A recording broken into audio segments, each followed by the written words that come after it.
नमस्ते, थर्ड आई में आपका स्वागत है। आज फ्राइडे है और फ्राइडे के कारण मैं थोड़ा अंकों की बात कर लूँगा आपसे, स्टैटिस्टिक्स। कहाँ पे क्या होता, कितनी गिनती, 2+2 हरदम 4 नहीं होता है, इत्यादि इत्यादि। पिछले हफ्ते अगर आपको याद हो तो मैंने आपको स्टेट इलेक्शन की बात कही थी कि जो एक जनरल एक परसेप्शन है कि बीजेपी हर स्टेट में धुआंधार ढंग से जीत रही, मैंने उसको क्लियर करने की कोशिश की थी। मैं फिर से रिपीट कर दूं, देश में कुल 28 राज्य और 8 केंद्र शासित प्रदेश, यूनियन टेरिटरीज, टोटल 36। 28 राज्यों में विधानसभा और उन 8 यूनियन टेरिटरीज में केवल 3 में विधानसभा। तो विधानसभा के इलेक्शन टेक्निकली केवल 31 जगह होते हैं, 28 राज्यों में और 3 यूनियन टेरिटरीज में। 3 यूनियन टेरिटरीज जहाँ पे विधानसभा हैं, जम्मू कश्मीर, दिल्ली और पुडुचेरी, ये 3 जगह विधानसभा हैं। तो अब आपके पास 31 विधानसभाएं हैं, 31 विधानसभा। पिछली बार मैंने आपको नॉर्थ का दिया था डिटेल कि नॉर्थ में क्या है, वो लिंक भी नीचे दे रहे हैं, उसमें आपको अगर पुराना एपिसोड देखना चाहिए वो देख लीजिए। तो 15 स्टेट हम लोग नॉर्थ में माने थे। एक्चुअली वो नॉर्थ में क्या, वो विंध्याचल के ऊपर वाले जितने राज्य थे। अब वो नॉर्थ का जब कर रहे थे तो उसमें बंगाल भी आ गया था और उधर गुजरात भी आ गया था, तो नॉर्थ मतलब ईस्ट से वेस्ट तक पूरा था। आज हम लोग चर्चा करेंगे विंध्याचल के नीचे के 8 स्टेट और नॉर्थ ईस्ट के वो 7 सिस्टर्स प्लस सिक्किम की। तो पहले हम लोग चर्चा कर लें, हम लोग दक्षिण उसको बोल रहे हैं, लेकिन टेक्निकली महाराष्ट्र दक्षिण राज्य नहीं माना जाता है, लेकिन विंध्याचल के नीचे आता है, तो हम विंध्याचल के नीचे वाले राज्य की बात कर रहे हैं। कुल 8 विधानसभाओं की। तो 8 विधानसभाएं कहाँ कहाँ हैं? अगर नीचे से देखिए तो केरल, कर्नाटका, तमिलनाडु, तेलंगाना, आंध्र प्रदेश, पुदुचेरी, महाराष्ट्र और गोवा, ये 8 विधानसभा हैं। अब एक एक करके हम लोग ये देख लें कि यहां पे जब स्टेट इलेक्शन हुए तो कौन सी पार्टी जीती और कौन सी पार्टी नहीं जीती। केरल में, अच्छा, ये सारी एनालिसिस हो रही है 2014 के इलेक्शन के बाद।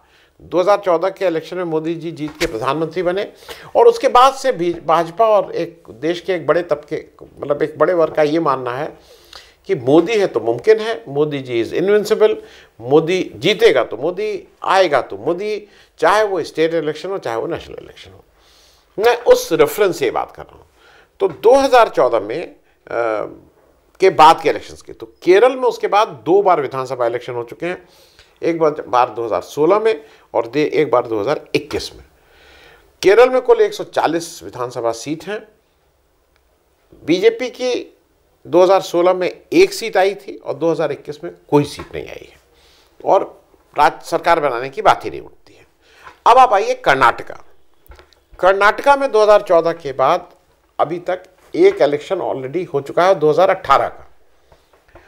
2023 का इलेक्शन चल रहा है, उसका वोट 10 मई को है, गिनती 13 मई को है और उसमें देखिए क्या होता है। कुछ लोगों का कहना है भाई कांग्रेस आगे चल रही है, बीजेपी का कहना है, अमित शाह का कहना है कि हम अनप्रेसिडेंट विक्ट्री होगी हमारी, इत्यादि इत्यादि। तो कर्नाटका में 2014 के बाद अभी तक जो कंक्लूड हुए हैं विधानसभा इलेक्शन, वो 1 हुए हैं 2018 में। कुल विधानसभा seat 224, BJP single largest party 104 seat. सरकार लेकिन बनाई 80 सीट कांग्रेस की, 37 सीट जेडीएस की, तो दोनों मिलके 117, मेजॉरिटी मार्क्स जो वो है 113 से ज़्यादा, और सरकार इन्होंने बनाई। बाद में सरकार को तोड़ फोड़ करके एमएलए को इधर उधर करके रिज़ाइन करवा के बीजेपी ने फिर सरकार बनाई है, लेकिन ओरिजिनल मैंडेट 113 से ऊपर का इनके पास नहीं था। तो इसको हम इस कैटेगरी में रख रहे हैं। अब आ जाइए तमिलनाडु। तमिलनाडु में 2014 मोदी जी के आने के बाद 2 बार विधानसभा चुनाव हुए, 2016 और 2021। कुल विधानसभा सीट 234। जो 2016 का इलेक्शन था उसमें एआईएडीएमके के 136 सीट आई थी, सरकार एआईएडीएमके ने बनाई थी, और 2021 के इलेक्शन में डीएमके की 133 सीट आई थी। क्लियर मेजॉरिटी अकेले ही, और अब सरकार डीएमके बनाई है। अब इसके बाद हम लोग चलते हैं महाराष्ट्र। महाराष्ट्र में 2014 और 2019 दो इलेक्शन हो चुके हैं मोदी जी के आने के बाद, और अच्छा, ये इलेक्शंस इसलिए इंपॉर्टेंट है क्योंकि मोदी जी ऑलरेडी मई में आ जाते हैं, या ये इलेक्शन अक्टूबर नवंबर मतलब उसके बाद हुए थे। कुल सीट 288। अब इसमें ये देखने वाली बात होगी महाराष्ट्र में कि 288 में बीजेपी ने 2014 में 122 सीट आई थी बीजेपी की। 2088 में अगर क्लियर मेजॉरिटी आनी है तो 145, वो 145 उस समय भी नहीं आई थी, और 2019 में 105 आई थी, तो क्लियर मेजॉरिटी नहीं थी। शिवसेना के साथ मिलकर पुरानी सरकार बनाई थी। 2019 में ओरिजिनली महाराष्ट्र विकास अघाड़ी बना, जिसमें शिवसेना, एनसीपी और कांग्रेस ने मिलकर सरकार बनाई, और जैसा जिस चीज़ के लिए बीजेपी को मैंडेट मिले चाहे न मिले, उसने तोड़ फोड़ करके और शिवसेना को तोड़ के उसने फिर अब एक सरकार बनाई है। तो ओरिजिनल मैंडेट उसके पास नहीं था। तेलंगाना, दो बार इलेक्शन 2014 और 2018, कुल 119 सीट। 2018 अब 14 में बीजेपी की सीट आई 5, माफ कीजिएगा, और 2018 में सीट आई 1। ये मैं सिर्फ इसलिए बता रहा हूं कि मैंडेट की जो लोग बात कर रहे हैं ना कि इतना बड़ा मैंडेट, और ये यहाँ पे कोई बात ही नहीं। आंध्र प्रदेश में 2014-2019 कुल 175 सीट, बीजेपी की सीट 2014 में आई 4 और 2019 में आई 0। अब गोवा की बात कर लें। गोवा में कुल सीट 40, 2017 में बीजेपी की सीट आई 13, कांग्रेस की सीट आई थी 17, लेकिन सीट ज़्यादा आने के बाद भी कांग्रेस सरकार नहीं बना पाई। बीजेपी ने सरकार बना ली थी 13 सीट के साथ, तो वो कोलिशन गवर्नमेंट थी। 2022 में मेजॉरिटी के लिए 40 में चाहिए 21, लेकिन बीजेपी की 20 आई, हाफ वे मार्क थे, और सरकार बीजेपी ने बनाई है। पुदुचेरी में कुल सीटें 30, 2016 में 0 सीट, 2021 में 6 सीट। कोलिशन पार्टनर है, जो सरकार बनी उसकी पार्टनर है। अब मूल बात यह है कि कुल अभी तक जो इलेक्शंस हुए हैं वो 15 बार हुए। 15 स्टेट इलेक्शन, मतलब इन 8 राज्यों में 15 बार स्टेट इलेक्शन हो चुके हैं, अलग किसी भी राज्य में 2, किसी में 1 करके। और इन 15 बार में जो क्लियर मेजॉरिटी केवल 2 बार बीजेपी जीती है 2 स्टेट में, एक बार महाराष्ट्र में और एक बार गोवा में, जो 20 सीट अभी आई हैं। नहीं तो बीजेपी की क्लियर मेजॉरिटी कहीं नहीं आई है। बीजेपी ने कोलिशन गवर्नमेंट 2 बार बनाई है, एक बार गोवा में और एक बार पुदुचेरी में। इस बार 6 सीट हैं, लेकिन कोलिशन गवर्नमेंट का पार्ट है।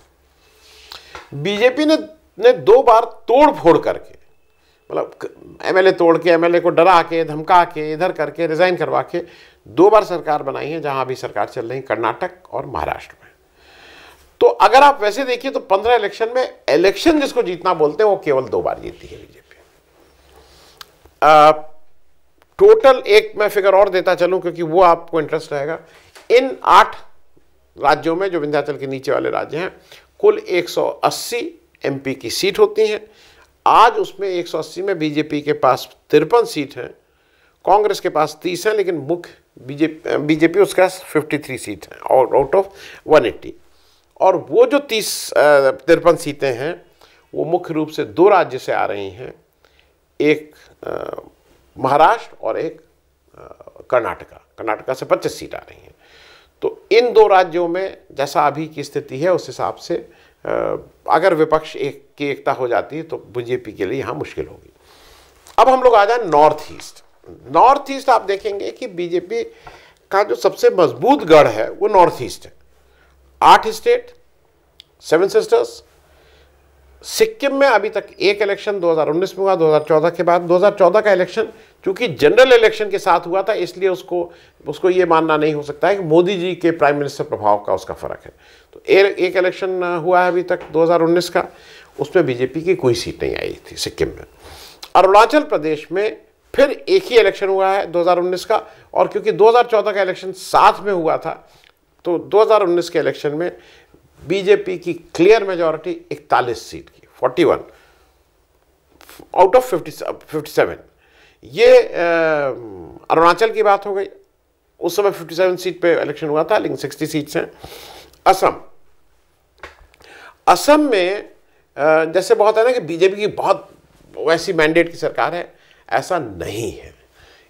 असम में 126 सीटें हैं। 2016 के इलेक्शन में बीजेपी की 60 सीटें थी, 2021 के इलेक्शन में भी 60 सीटें हैं। 126 का आधा 64 सीट पे आपको मेजॉरिटी मिलनी चाहिए, वो 64 सीट अकेले नहीं है। तो दोनों बार 2016 और 2021 में बीजेपी ने कोलिएशन सरकार बनाई है। मेघालय में 60 सीटें हैं, 2018 और 2023 के 2 इलेक्शन हो चुके हैं, दोनों बार बीजेपी की 2-2 सीटें रही हैं, और वो उसके 60 कैंडिडेट, लड़ाई सब जगह थे लेकिन 2 ही लोग जीते।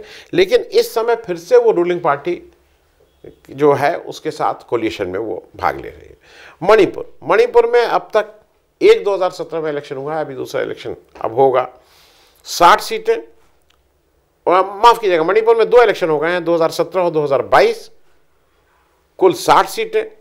2017 में 21 सीट, 60 में से 21 सीट आके कोलिएशन गवर्नमेंट बनाई।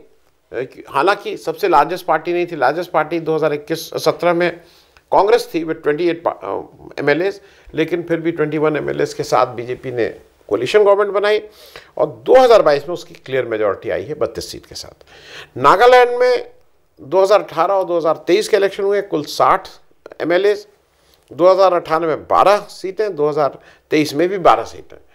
नागालैंड ने एक नया एक्सपेरिमेंट किया था 2018 का, कि वहाँ कोई ऑपोजिशन था ही नहीं, 60 MLA सब सरकारी पक्ष में। तो ये एक नए तरह का एक्सपेरिमेंट नागालैंड ने किया था। त्रिपुरा 60 सीटें, 2018-2023 दोनों बार क्लियर मेजॉरिटी बीजेपी की। 2018 में 36 सीट आउट ऑफ 60 और 2023 में 32 सीट आउट ऑफ 60। अब आ जाइए मिजोरम में कुल 40 सीट, 2018 में एक इलेक्शन अभी तक हुआ है, उसमें से बीजेपी की एक ही सीट आई थी। अब एक चीज जरा ये समझ लीजिए, कुल यहाँ पे इलेक्शंस कितने हुए? यहाँ पे कुल इलेक्शन, स्टेट इलेक्शन हुए हैं 13, क्योंकि सिक्किम और अरुणाचल के जो इलेक्शन हुए थे वो 2014 में जनरल इलेक्शन के साथ हुए थे, तो इसलिए उसको काउंट यहाँ नहीं किया जा रहा है कि मोदी इफेक्ट कितना है। अब इन 13 इलेक्शन में सीधी जीत जहाँ पे हुई है, जहाँ पे डायरेक्ट जीती है बीजेपी विथ क्लियर मेजॉरिटी, वो चार बार कहाँ? अरुणाचल में एक बार, मणिपुर में एक बार और त्रिपुरा में दोनों बार। कोलिएशन जहां पे हुआ है, कोलिएशन का जो 7 बार कोलिएशन की पार्टनर है, असम में 2 बार, मेघालय में 2 बार, नागालैंड में 2 बार और मणिपुर में 1 बार। तो 7 बार कोलिएशन, 4 बार अपना, 7-4 11, बहुत अच्छा स्कोर आउट ऑफ 13। 13 बार में 11 बार या तो सरकार में है या अपने दम पे सरकार बनाई है। यहाँ एक चीज़ इंटरेस्टिंग और होगा समझने के लिए, इन 8 राज्यों में, इन 8 विधानसभा इन राज्यों में कुल 25 सीटें हैं एमपी की। मैं एमपी की बात कर रहा हूँ।